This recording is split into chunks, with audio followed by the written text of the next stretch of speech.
بسم اللہ الرحمن الرحیم۔ پرانا مدرسے کا واقعہ۔ جلدی سے ایک بار آیت الکرسی پڑھ لیجئے۔ وہ مدرسہ بہت پرانا تھا، اتنا پرانا کہ اس کی دیواروں میں وقت کی دراریں صاف دکھائی دیتی تھیں، اور اینٹوں کے بیچ سے نکلتی نمی ایسے لگتی جیسے وہ دیواریں خود سانس لے رہی ہوں۔ مدرسہ شہر سے ذرا ہٹ کر ایک سنسان میدان کے کنارے پر تھا۔ سامنے کانٹوں سے بھرا ہوا جنگلہ، پیچھے قبرستان اور دائیں طرف برگد کا درخت جس کی شاخیں رات کو سائے بن کر زمین پر رینگتی تھیں۔ دن میں تو سب ٹھیک لگتا، بچوں کی آوازیں، قرآن کی تلاوت، استاد کی ڈانٹ اور دوپہر کی اذان۔ لیکن رات اس مدرسے کا اصل چہرہ دکھائی دیتا تھا۔ اسی مدرسے کا چوکیدار نذیر، سادہ سا آدمی، 55 کے قریب عمر، سفید داڑھی میں چند کالے بال اور آنکھوں میں عجیب سی تھکن۔ لوگ اسے بس چوکیدار نذیر کہتے تھے، مگر بچے اسے پیار سے نذیر نانا کہتے تھے۔ نذیر نانا اس مدرسے میں پچھلے 20 سال سے رہ رہے تھے۔ انہوں نے بہت کچھ دیکھا تھا، کچھ ایسا بھی جس کا ذکر وہ دن کی روشنی میں بھی کرنے سے ڈرتے تھے۔ وہ رات یہ سردیوں کی رات تھی، دسمبر کا مہینہ، قہر اتنی گھنی کہ ہاتھ کو ہاتھ دکھائی نہ دے۔ آسمان پر بادل تھے، چاند کہیں گم تھا، دھند بہت تیز تھی اور ہوا میں ایسی سردی کہ ہڈیاں کانپ جائیں۔ نذیر نانا حسب معمول عشاء کے بعد دروازے بند کر کے اپنے چھوٹے سے کمرے میں آ کر بیٹھ گئے۔ کمرہ دروازے کے بالکل ساتھ تھا، ایک چارپائی، ایک پرانی لالٹین اور دیوار پر ٹنگا ہوا قرآن پاک۔ انہوں نے کمبل اوڑھا، تسبیح ہاتھ میں لی اور آہستہ آہستہ ذکر کرنے لگے۔ اچانک دروازے پہ ہلکی سی دستک ہوئی۔ نذیر نانا چونک گئے۔ انہوں نے تسبیح روک دی۔ انہوں نے دل ہی دل میں سوچا کہ اس وقت کون ہو سکتا ہے۔ مدرسے کا دروازہ رات کو کبھی نہیں کھلتا تھا، نہ کوئی طالب علم باہر جاتا، نہ کوئی اندر آتا۔ پھر اب آواز آئی، دروازہ کھولو۔ آواز بہت دھیمی تھی، مگر ایسی جیسے سیدھی دل میں اتر گئی ہو۔ نذیر نانا کا دل زور زور سے دھڑکنے لگا۔ انہوں نے لالٹین جلائی، کانپتے ہاتھوں سے چادر درست کی اور دروازے کے قریب آ گئے۔ انہوں نے بھاری آواز میں پوچھا، کون ہے؟ لیکن کوئی جواب ہی نہیں، صرف ہوا کی سائیں سائیں اور برگد کے پتے ہلنے کی آواز۔ نذیر نانا نے دروازے کی لکیر سے باہر جھانکا، دھند کے سوا کچھ نظر نہ آیا۔ انہوں نے خود کو سمجھایا، شاید وہم ہے، سردی کی وجہ سے۔ واپس مڑنے ہی والے تھے کہ پھر آواز آئی، نذیر دروازہ کھولو۔ اب کی بار آواز نے ان کا نام لیا تھا۔ نذیر نانا کے ہاتھ سے لالٹین تقریباً چھوٹ ہی گئی تھی۔ ان کا نام اس وقت، اور وہ بھی اس لہجے میں۔ انہوں نے کانپتی آواز میں کہا، تم کون ہو؟ لیکن کوئی جواب ہی نہیں۔ خاموشی اتنی گہری تھی کہ اپنے دل کی دھڑکن بھی سنائی دے رہی تھی۔ یہ پہلی بار نہیں تھا۔ نذیر نانا کو یاد آ گیا آج سے 15 سال پہلے بھی ایسی ہی ایک رات تھی۔ تب ایک اور چوکیدار ہوا کرتا تھا، رشید ہنستا بولتا آدمی تھا، کسی بات سے نہیں ڈرتا تھا۔ وہی رات تھی جب رشید نے بھی بتایا تھا، نذیر بھائی، رات کو کوئی دروازہ کھٹکھٹاتا ہے اور آواز دیتا ہے۔ نذیر نانا نے تب ہنستے ہوئے کہا تھا کہ یہ وہم ہے تمہارا۔ مگر اگلی صبح رشید غائب تھا، نہ لاش ملی نہ کوئی نشان، بس دروازے پر اس کے ناخنوں کے نشان، جیسے کسی نے اسے گھسیٹ کر باہر لے گیا ہو۔ دروازے کے باہر پھر ہلکی سی دستک ہوئی اور پھر سرگوشی، میں باہر کھڑا ہوں، بہت سردی ہے۔ یہ سن کر نذیر نانا کی آنکھوں میں آنسو آ گئے۔ آواز میں عجیب سی اپنائیت تھی، ایسی جیسے کوئی اپنا ہو۔ انہوں نے دل ہی دل میں آیت الکرسی پڑھنا شروع کر دی اور کانپتے ہاتھوں سے دروازے کی کنڈی کو ہاتھ لگایا۔ اسی لمحے ان کے پیچھے کمرے میں رکھی لالٹین خود بخود بجھ گئی۔ کمرہ اندھیرے میں ڈوب گیا اور دروازے کے باہر آواز آئی، اگر آج بھی نہ کھولا تو پھر کبھی مت کھولنا۔ لالٹین کے بجھتے ہی کمرہ مکمل اندھیرے میں ڈوب گیا، ایسا اندھیرا کہ نذیر نانا کو اپنا وجود بھی محسوس نہیں ہو رہا تھا، صرف دل کی دھڑکن دھک دھک دھک دھک جیسے سینہ پھاڑ کر باہر آنا چاہتی ہو۔ دروازے کے باہر خاموشی چھا گئی، نہ آواز نہ دستک، لیکن نذیر نانا جانتے تھے یہ خاموشی عام نہیں ہے۔ انہوں نے کانپتے ہونٹوں سے آہستہ آہستہ سورۃ الناس پڑھنی شروع کر دی۔ آنکھیں بند تھیں مگر دماغ میں تصویریں چلنے لگیں، وہ تصویریں جو برسوں سے ان کے دل کے کسی اندھیرے کونے میں قید تھیں۔ 15 سال پرانا دن، وہ دن آج بھی نذیر نانا کو یاد تھا۔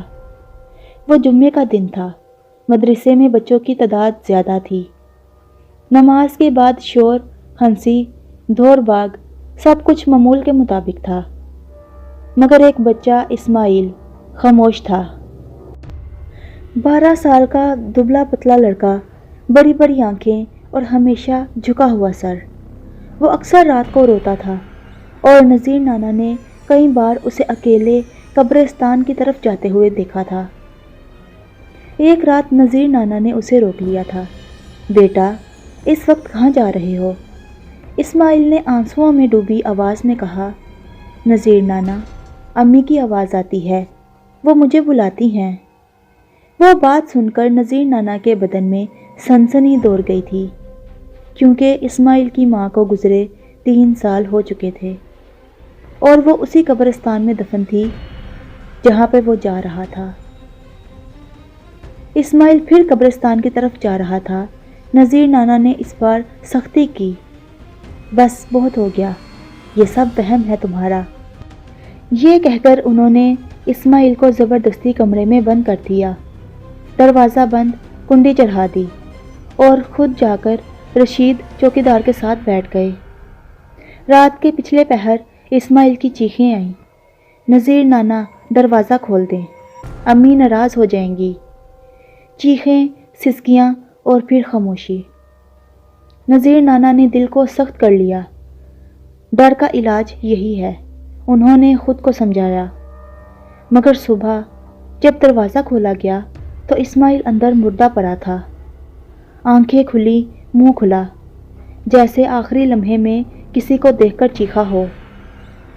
کمرے کی دیواروں پر ناخنوں کے نشان تھے اور دروازے کے نیچے سے مٹی اندر آئی ہوئی تھی، قبرستان کی مٹی۔ اسماعیل کی موت کے بعد سب نے کہا کہ دل کا دورہ تھا، مگر اس رات کے بعد مدرسے میں چیزیں بدل گئی تھیں۔ رات کو دروازہ خود بخود ہلنے لگا تھا، کنڈیاں بجنے لگیں اور سب خوفناک وہی آواز، دروازہ کھولو۔ سب سے پہلے رشید نے سنی، وہ وہی غائب ہو گیا۔ پھر دوسرے چوکیدار نے، وہ بھی 1 ہفتے سے زیادہ نہ ٹک سکا اور آخرکار نذیر نانا اکیلے رہ گئے۔ آج بھی دروازے کے باہر پھر قدموں کی آہٹ ہوئی، ننگے پاؤں مٹی سے بھرے، اور پھر وہی آواز، مگر اب بچے کی طرح، نذیر نانا بہت اندھیرا ہے۔ نذیر نانا کے آنسو بہنے لگے۔ اسماعیل، ان کے منہ سے بے اختیار نکلا۔ دروازے کے نیچے سے اب سیاہ پانی سا رسنے لگا، بدبو ایسی جیسے پرانی قبریں کھل گئی ہوں۔ اور پھر دروازے پر ایک زوردار دھچکا لگا، کنڈی ہل گئی، دیواروں سے مٹی جھڑنے لگی۔ اس بار آواز بدل چکی تھی، اب وہ ایک بچے کی نہیں تھی۔ تم نے مجھے روکا تھا، اب میں تمہیں نہیں روکوں گا۔ نذیر نانا سجدے میں گر پڑے، بلک بلک کر رونے لگے، غلطی ہو گئی، خدا کے لیے معاف کر دو۔ دروازے کے باہر اچانک مکمل خاموشی چھا گئی اور اسی خاموشی میں صبح کی اذان کی پہلی آواز گونجی۔ اذان کے ساتھ ہی دروازے پر پڑا دباؤ ختم ہو گیا، کنڈی سیدھی ہو گئی، بدبو غائب ہو گئی۔ نذیر نانا بے ہوش ہو چکے تھے۔ فجر کے بعد جب مولوی صاحب دروازے تک آئے تو انہوں نے نذیر نانا کو زمین پر گرا پایا، مگر سب سے خوفناک چیز دروازے پر مٹی میں بنے چھوٹے چھوٹے قدموں کے نشان تھے جو قبرستان کی طرف جا رہے تھے۔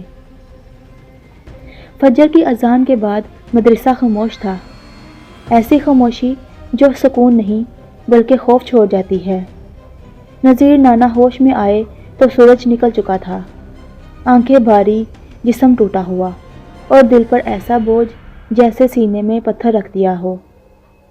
مولوی صاحب اور 2 اساتذہ ان کے سرہانے کھڑے تھے۔ نذیر صاحب، آپ ٹھیک ہیں؟ مولوی صاحب نے پوچھا۔ نذیر نانا نے کوئی جواب ہی نہیں دیا، بس دروازے کی طرف دیکھتے رہے، وہی دروازہ جس پر اب بھی مٹی کے ننھے ہاتھوں کے نشان صاف نظر آ رہے تھے۔ سچ جو برسوں دبایا گیا، اسی دن عصر کے بعد نذیر نانا نے مولوی صاحب کو سب کچھ بتانے کا فیصلہ کیا، ہر بات، ایک ایک لفظ۔ انہوں نے بتایا کہ اسماعیل کوئی عام بچہ نہیں تھا۔ اسماعیل کی ماں وفات سے پہلے شدید بیماری میں مبتلا تھی۔ وہ اکثر کہتی تھی، میرا بیٹا اس دنیا کے لیے نہیں بنا، یہ روحوں کی چیزیں سن سکتا ہے۔ جب وہ فوت ہوئیں تو اسماعیل بدل گیا۔ وہ راتوں کو چونک کر اٹھتا، کبھی قبرستان سے باتیں کرتا اور کبھی کہتا، امی کہتی ہیں دروازہ بند نہ کرنا۔ نذیر نانا نے اس بات کو خرافات سمجھا اور وہی ان کی سب سے بڑی غلطی بنی۔ انہوں نے وہ بات بھی بتائی جو آج تک کسی کو نہ بتائی تھی۔ اس رات جب اسماعیل چیخ رہا تھا، نذیر نانا نے دروازہ کھولنے کا ارادہ کر لیا تھا، کنڈی پر ہاتھ رکھا تھا، مگر باہر سے ایک اور آواز آئی۔ یہ آواز کسی انسان کی نہیں تھی۔ اگر دروازہ کھولا تو یہ بچہ نہیں بچے گا، اور اگر بند رکھا تو یہ ہمارے حوالے ہو جائے گا۔ نذیر نانا خوف سے پیچھے ہٹ گئے۔ انہوں نے دروازہ نہ کھولا، لیکن انہوں نے یہ بھی نہیں بتایا کہ اسماعیل کی موت کیسے ہوئی۔ صبح جب دروازہ کھولا گیا، اسماعیل کی گردن پر سیاہ نشان تھے، جیسے کسی نے اسے پکڑ کر دبایا ہو، اور کمرے کے ایک کونے میں قبرستان کی مٹی سے ایک چھوٹا سا دائرہ بنا ہوا تھا۔ اس کے بیچ میں اسماعیل کے قدموں کے نشان تھے۔ یہ قتل انسان نے نہیں کیا تھا اور نہ ہی اسماعیل خود مرا تھا۔ مولوی صاحب کا فیصلہ، یہ سب سن کر مولوی صاحب کی رنگت اڑ گئی۔ انہوں نے فوراً ایک بزرگ عالم کو بلایا۔ سفید داڑھی، لرزتی آواز اور آنکھوں میں عجیب سا نور۔ عامل نے مدرسے کا چکر لگایا، قبرستان کی طرف دیکھا اور کہا، یہ جگہ حد سے زیادہ پرانی ہے، یہاں دروازے بند کرنا گناہ ہے۔ انہوں نے بتایا کہ مدرسہ جس زمین پر بنا ہے وہاں کبھی ایک مسافر خانہ تھا، جہاں رات کو دروازے سب کے لیے کھلے رہتے تھے۔ ایک رات ایک ماں اور بچہ سردی میں آئے اور دروازہ بند ملا، وہ دونوں وہیں مر گئے تھے۔ اسماعیل کی روح اسی واقعے سے جڑی ہوئی تھی۔ عامل نے کہا، آج آخری رات ہے، اگر دروازہ کھولا گیا تو سب ختم ہو جائے گا، ورنہ یہ سلسلہ چلتا رہے گا۔ اسی رات نذیر نانا نے خود دروازے کے پاس بیٹھنے کی ضد کی۔ آدھی رات گزری، ہوا تیز ہو گئی، اور پھر وہی آواز، دروازہ کھولو۔ نذیر نانا نے آنکھیں بند کی، دل کانپ رہا تھا، مگر ہاتھ مضبوط تھے۔ انہوں نے کنڈی کھولی، دروازہ چرچراتا ہوا کھل گیا۔ سامنے کوئی نہیں تھا، صرف دھند اور قبرستان کی طرف جاتے 2 سائے، ایک عورت اور ایک بچہ۔ بچہ مرا اور مسکرا کر بولا، اب سردی نہیں لگے گی نذیر نانا، اور دونوں سائے روشنی میں تحلیل ہو گئے۔ اس کے بعد اس مدرسے میں کبھی وہ آواز نہیں آئی۔ دروازہ رات کو بند تو ہوتا ہے مگر کنڈی نہیں لگائی جاتی۔ نذیر نانا کچھ مہینے بعد خاموشی سے دنیا سے رخصت ہو گئے۔ ان کے چہرے پر سکون تھا، اور آج بھی اگر کوئی سرد رات میں اس مدرسے کے پاس سے گزرے تو برگد کے درخت کے نیچے ہلکی سی سرگوشی سنائی دیتی ہے، دروازہ بند مت کرنا۔ یہ کہانی صرف خوف کی نہیں، یہ ایک سبق ہے۔ کبھی کبھی دروازہ بند کرنا صرف لکڑی اور لوہے کا عمل نہیں ہوتا، کبھی یہ کسی روح کو بھی قید کر دیتا ہے۔ میرے پیارے بہنوں اور بھائیوں، اگر آپ کو یہ کہانی ذرا بھی پسند آئی ہے تو جلدی سے ہمارے چینل کو سبسکرائب کر دیں اور کمنٹ میں اپنی رائے کا اظہار کریں۔ آپ سبھی کا شکریہ۔